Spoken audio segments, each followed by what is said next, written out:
se o Brasil declarasse o Hamas uma organização terrorista, o Estado de Israel um Estado terrorista, os Estados Unidos um Estado terrorista, eu acredito que o mundo seria melhor. Eu acredito que o mundo avançaria para a busca de uma sociedade mais justa, mais igualitária e que a gente de fato buscasse construir relações que não negam a história, que não falsificam a história, porque existe uma diferença muito grande de que existe nesse momento um genocídio acontecendo. Esse genocídio não é feito pelo povo que há 75 anos está sendo colonizado. Então, até para concluir, Vilela, uma coisa que eu acredito que é importante a gente dizer é sobre os mitos, né? O André falou sobre a dificuldade da gente falar sobre sionismo e antissemitismo mesmo. Eu queria deixar aqui bem evidente uma questão de nitidez, assim, que eu acredito que o povo judeu é um povo que merece todas as honras do mundo, no sentido de ser um povo que merece ter dignidade, merece ter o direito à vida, e eu admiro muito, inclusive grande parte das referências que eu tenho, uma das pessoas mais inteligentes no mundo hoje, como eu disse, o Noam Chomsky, é judeu, e eu separo muito o que é o sionismo. Eu de fato considero o sionismo uma ideologia racista e colonial. A outra coisa é que o sionismo, ele se estabeleceu em Israel como uma política de Estado e não de governo. Existem mitos de dizer que o problema de Israel é porque agora está com o governo de extrema-direita do Netanyahu. E, de fato, ele é um governo de extrema-direita, semelhante ao de Bolsonaro e as coisas mais terríveis que já passaram pela humanidade. Só que a dinâmica do Knesset e a dinâmica do arcabouço legal de Israel, ela é uma dinâmica racista e sionista. Quando a gente vê a National Basic Law, que diz que é um Estado para o povo judeu, quando a gente vê a negação do direito de retorno do povo palestino, quando a gente vê a diferença entre cortes civis e cortes militares para palestinos ou para israelenses. Porque se um cidadão israelense tem a maioridade penal em Israel com 18 anos, o palestino é de 12 anos. Inclusive, se fala muito dos 199 prisioneiros nesse momento, israelenses mantidos em Gaza, e que nós devemos nos solidarizar, porque o sofrimento civil nunca é aceitável, mas a imprensa silencia sobre 2.500 prisioneiros políticos que estão em Israel, que foram presos ao longo de anos, e vários deles crianças que estão sob detenção administrativa, que é um instrumento cruel de apartheid e de limpeza étnica, que o Estado pode prender alguém e ficar até 6 meses preso, renováveis depois, não precisa nem dizer por que acusou. Eu estou falando isso não é por achismo, não. Eu estive lá, estive no campo de refugiados de Aida, de Beit Sahur,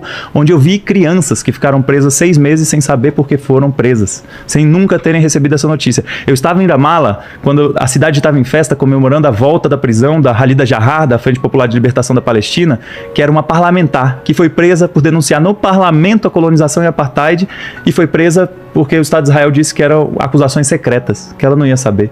Então a gente está falando, gente, de uma das maiores violações dos direitos humanos da história da humanidade. Eu, de fato, acredito que não é algo meramente uma opinião política, porque a propaganda de guerra causa mortes. Um âncora da Rede Globo, da Globo News, que fala que tem que fazer um massacre, tem que fazer incursão em Gaza, essa pessoa tem sangue nas mãos, gente. Essa pessoa é, em parte, responsável pela desumanização daqueles 2 milhões de pessoas que estão em Gaza. Então, eu acredito, de fato, até para a gente concluir, que a gente precisa levar isso em consideração. E outro problema são as falsas soluções, de que nós vamos precisar esperar 300 anos. Eu ainda não vi. Eu desafio qualquer... Não estou falando que você disse isso, né? Porque tem gente que fala que é algo que vai levar muito tempo para ter uma solução. Eu acredito que... Quando eu falei 300 anos antes, eu não estava me referindo a isso. Exato. Quando eu falo de falsa solução, é pensar essa ideia de que, primeiro, já foi tentado tudo e que não há mais nada o que se tentar. Eu acredito que muita gente no mundo discute hoje se a solução é de 2 estados, ou se é de um estado plurinacional, um estado como era a Palestina histórica, onde viviam todos os povos, coexistiam lá, se isso é possível, isso não é possível. Tem gente que diz que os 2 estados não é mais possível por conta do nível de colonização que foi feito na Cisjordânia, tomada e anexação de território, né? Isso tudo é responsabilidade de Israel, inclusive. Só que, independente se as pessoas acreditam numa solução de um estado ou 2 estados, existe um mal maior nesse momento, que o mal maior é a ocupação militar. Sob a ocupação militar, o povo não tem direito à sua autodeterminação. Em cada uma das 5 propostas que a propaganda sionista diz que foi feito para o povo palestino, existia ainda presente essa característica, que é a dominação do povo, é a submissão, você não ter direito à sua soberania, às suas forças armadas, ao seu deslocamento de território, à tomada de território também. Então, isso deve ser considerado. E aí, em relação a isso, já fechando, toda vez que as pessoas perguntavam enquanto eu estava na Palestina, e aí, Thiago, o povo brasileiro que eles acreditam sobre isso, né? O Brasil tem um histórico de solidariedade ao povo palestino, né? É um país também que sofreu muito com a colonização, que viveu a tristeza do extermínio indígena e ainda vive, que viveu 388 anos de escravidão formal, de escravização do povo negro e sequestro de África, e que ainda vive um racismo estrutural e o extermínio da juventude pobre negra. Portanto, tem muitas coisas que fazem existir uma solidariedade de classe, uma solidariedade de dinâmica de sul global, do povo brasileiro com o povo palestino. Só que toda vez eu falo isso para as pessoas, falo, olha, não adianta a gente falar e entrar em brigas sobre se a solução é de um estado ou 2 estados. Existe um mal maior, e o mal maior nesse momento é a ocupação militar, que desde 1967 nunca saiu daquele lugar, e que para ser real, para não ser só propaganda de guerra, falar que ofereceu, para que seja real mesmo uma proposta de paz, Israel deveria se retroceder pelo menos às fronteiras das resoluções que a ONU aprovou e que, enfim, poderiam levar a uma divisão digna de 2 estados ou até a se considerar mais a sério uma solução de estado plurinacional. Então, enquanto houver ocupação militar, a gente está numa solução falsa, que é uma solução da paz dos cemitérios, a Pax Romana. Isso não é solução para nenhum povo vai aceitar isso. Quando o Israel fala, por que eles não vão embora de Gaza? Por que eles não estão cruzando a fronteira? Primeiro que essa fronteira está fechada e foi bombardeada, porque a ordem de evacuação de 1.100.000 pessoas para descer para o sul de Gaza foi acompanhada do bombardeio de Han Yunis e de Rafah, ao longo dessa noite, que mataram só nessa noite 71 pessoas. Então a gente está falando de táticas muito terríveis, né? Agora, se o povo sai de Gaza, alguém acredita que o povo palestino vai voltar para Gaza depois? Depois que Israel fizer uma incursão militar? Vamos lá. Sim. A gente pode... Estamos na segunda rodada ainda. Então, mas vai ter quantas rodadas? 7? Mais uma, acho que a gente finaliza. Mas uma vai... Então, tô com vocês aí. A gente pode marcar de novo. Pode. O Thiago gosta de São Paulo. Sim. Ele volta. Vamos lá. Eu te fazer uma pergunta. Assim, não quero abrir debate, assim, pergunta-resposta, mas eu queria te fazer uma pergunta. Você considera a Venezuela uma ditadura? Eu acredito, isso é importante, eu acredito que o povo tem direito à sua autodeterminação. O povo venezuelano sofreu com um processo, André, como tantos outros países da América Latina, de intervenção imperialista seríssima e terrível. A história do povo venezuelano começa a mudar em 1998, quando é eleito Hugo Chávez, e naquele mesmo contexto começa uma onda progressista na América Latina, que é enfrentada pelos Estados Unidos com golpes, com sabotagem, com sanções, não só contra a Venezuela, mas contra Cuba, contra o Brasil, que sofreu um golpe em 2016, já tinha sofrido um em 1964, contra Equador, contra Bolívia, contra El Salvador, contra Honduras, contra o Paraguai, contra o Uruguai e a Argentina. Então a gente está falando de um continente que vive há 200 anos sobre a doutrina Monroe e que busca se libertar.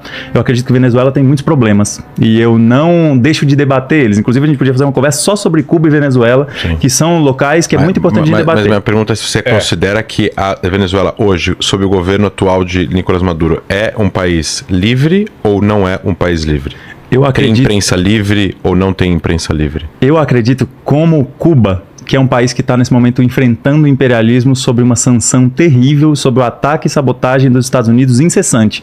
Isso dificulta muito a vida viver sob sanção, a ponto que, nesse momento, a situação da Venezuela está muito fragilizada. É um país numa profunda crise econômica, bloqueado sob sanções e que, de fato, nesse momento, tem problemas e que nós não devemos esconder esses problemas. Agora, a qualificação de ditadura, de terrorista, isso é uma qualificação própria do imperialismo e nós não podemos cair nisso. Eu acredito que a Venezuela é um país que precisa avançar em vários aspectos na construção do poder popular, que é o que eu acredito que deve ser. O povo manda e o governo obedece. A Venezuela ainda não é assim e eu torço para que um dia seja. E Cuba? Em Cuba também ainda não é assim. Cuba é um processo também que vive sob bloqueio desde 1959. Porque os Estados Unidos é assim e Israel replica essa lógica. Se você não concorda com a sua ideologia, você é massacrado, você é atacado todo dia, ideologicamente, mas também fisicamente e também com bloqueios. Você considera a Arábia Saudita uma ditadura? Sim, considero. E a China? Não considero. Agora eu considero... E a Rússia? Também não considero. Eu considero a Rússia um país com profundos problemas. Eu considero o Putin uma pessoa de extrema direita, expansionista. Você considera a França uma democracia? Também não. A democracia... Sabe por quê, André? A democracia liberal... Você respondeu. Tá tudo bem. Vamos lá, então... Não, termina. Existe uma ideia de que a democracia liberal ela é a grande solução. Só que a democracia liberal foi capturada pelo poder econômico. Quem vence as eleições é quem tem mais dinheiro. É uma coisa impressionante da gente ver. De fato, o povo não está no poder. Então, a democracia que eu acredito é onde o povo manda e o governo obedece. Eu, de fato, gostaria de a gente ver isso acontecer no Brasil e em todos os lugares do mundo. Eu acredito. Nós estamos ainda muito longe. Tem alguns países que buscam avançar e o imperialismo é implacável para tentar impedir. A França, o Macron, por exemplo, que aprova numa canetada, uma reforma da Previdência que 75% da população era contra, ele é uma pessoa antidemocrática, é evidente. Amigos meus foram presos na França ontem por protestar em defesa da Palestina. Última pergunta. Você considera o Irã uma ditadura? Eu considero que o Irã tem muitos problemas também, como vários outros países. Mas você não foi tão taxativo na tua resposta em relação à Arábia Saudita com o Irã? Eu de fato considero que existem diferenças. Tá. Por exemplo, o Irã, diferente da Arábia Saudita, o Irã foi uma das primeiras experiências do imperialismo promovendo uma dinâmica de tentativa insurrecional e de golpe. Existe um livro muito bom que mudou minha vida 19 anos atrás, que é um livro do John Perkins, que ele trabalhou na NSA, se chama Confissões de um Assassino Econômico. E ele conta do trabalho que eles faziam para convencer líderes mundiais, não só Mossadegh no Irã, para derrubar o Mossadegh, mas também Jaime Rodós no Equador, também Omar Torrijos no Panamá, convencer eles a pegarem empréstimos com o Banco Mundial, com os organismos financeiros multilaterais, para que eles fossem estrangulados economicamente. Por isso que ele falava um assassino econômico. E toda vez que eles falhavam em convencer esses países a pegar esses empréstimos para construir infraestrutura, para manter uma lógica de primária exportadora, de mandar toda a riqueza para o centro do sistema e aquele país ficar sem nada, que é a sina do Brasil, que até hoje é um grande fazendão, uma grande mina a céu aberto, um grande poço de petróleo, né? Essa dinâmica que o Sul Global é colocado na Divisão Internacional do Trabalho. O John Perkins, ele também aponta que um dos primeiros casos em que o assassino econômico tentou estrangular economicamente e controlar um país a partir desse mecanismo. E quando ele falhou, ele falava que vinham chacais. Aí vinha o que depois virou a CIA e vinham as organizações que iam para desestabilizar e derrubar governos. O governo de Mossadegh no Irã, em 1953, foi derrubado a partir da dinâmica da intervenção imperialista. Não é uma invasão militar, é uma outra forma de promover guerras, assim como a gente sofreu um golpe em 64 e um golpe em 2016. Mas não quer dizer que em 79 foi uma liberdade do Irã. Eles aplicam hoje em dia o que há de ditadura teocrática, 600 candidatos numa eleição, 4 são aprovados, baseados em religião. Perseguem as mulheres não têm direito nenhum, os gays não têm direito nenhum, as minorias políticas não têm direito nenhum, tem um monte de jornalista preso, matam mulheres nas ruas porque eles estão sem o véu. Isso não é muito democrático, mesmo que talvez os motivos legítimos que você está citando na década de 50. Tem esse ponto, André, eu acredito que é relevante, porque a gente precisa separar o que é uma construção ideológica, o que não é um fato histórico, mas existem problemas graves, né? E eu não sou entre essas pessoas, então eu fico muito tranquilo para falar isso, que tem gente que, inclusive na esquerda isso acontece muito, que vê as relações internacionais de uma lógica binária. Ou você é anti-imperialista e vale tudo contra o imperialismo. Ou é o contrário. Ou então você vai adotar o populismo como estratégia, em qualquer lugar ali vai ser uma grande insurreição popular e tudo mais. Em todos os processos, eu tento aprofundar. Eu acredito que é o papel de quem é internacionalista de verdade, pensa solidariedade a partir dos povos, de aprofundar as questões. Porque existe, de fato, um inimigo maior. O imperialismo é o inimigo maior do futuro da humanidade. É quem promove exploração, opressões e destruição da natureza hoje. Só que, quando a gente leva isso em consideração, sem considerar as dinâmicas nacionais, a gente pode impactar numa outra questão que é estrutural na nossa sociedade, que é a luta de classes. Então eu acredito que o povo merece ser livre, se autodeterminar em todos os países, sabe? E existe uma outra coisa também que eu acredito que a gente tem que tomar cuidado. O povo judeu. Com certeza, o povo judeu também. Agora, eu acredito que o povo judeu, o processo de colonização e apartheid da dinâmica sionista, ela foi equivocada do início ao fim. Como é que você promove, então, a autodeterminação judaica sem o sionismo? O sionismo é a autodeterminação judaica, não tem como separar uma coisa da outra. Que nem você queria comer arroz e feijão sem feijão. Eu acredito Aí é só arroz. André, eu acredito que a principal denúncia que os judeus não sionistas estão fazendo é essa. Thiago, é falar, não em nosso nome. Porque Thiago, 5% dos judeus no mundo se consideram não sionistas. 95% dos judeus no mundo se consideram sionistas. Então você falar que quando você eu só ia te falar isso. Eu acho que as críticas a Israel são legítimas e você ser contra Israel é ter o seu direito. Eu só ia te falar para você prestar atenção em relação à forma como você usa a palavra sionismo, porque para você significa uma coisa, mas para 95% dos judeus no mundo significa outra. Eu só estou te falando isso. 95% dos judeus, até os de esquerda, até os laicos, até as pessoas que são críticas ao governo do Netanyahu, ou até mesmo o que está acontecendo agora em Gaza, se consideram sionistas, porque sionismo para eles é a autodeterminação do povo judeu em sua terra ancestral. Não importa se vai ser do tamanho de Tel Aviv ou um estado muito maior, como as fronteiras de 67.